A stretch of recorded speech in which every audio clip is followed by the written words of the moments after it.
Hello everyone, welcome to another knife review. This time it's from GearBest. It's a Richland M something something.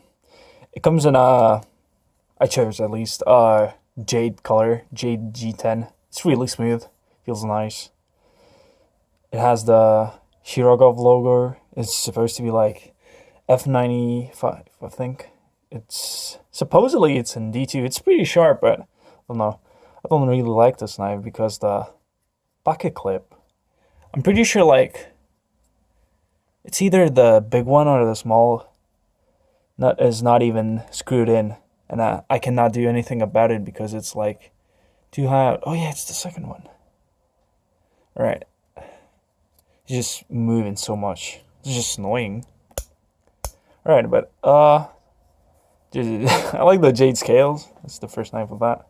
And it has an axis lock, but it's just, yeah, it's super tough to do. It's a big knife. It's like compared to even the like big Cara, it's bigger. It's bigger.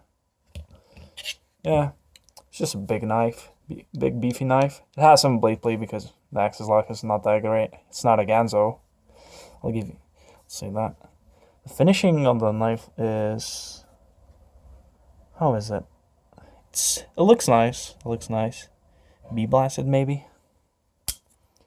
Yeah, Shirogorov. Yeah, I just don't like this pocket clip. Why would it move like this? Alright, let's do a quick cut test. Yeah, it's extremely sharp, but it's just the box it came in was just a regular black old box. It's just a pocket clip. I don't know. Maybe if you get a good one, it's a nice knife. Shirogorov, or I mean, Richlands.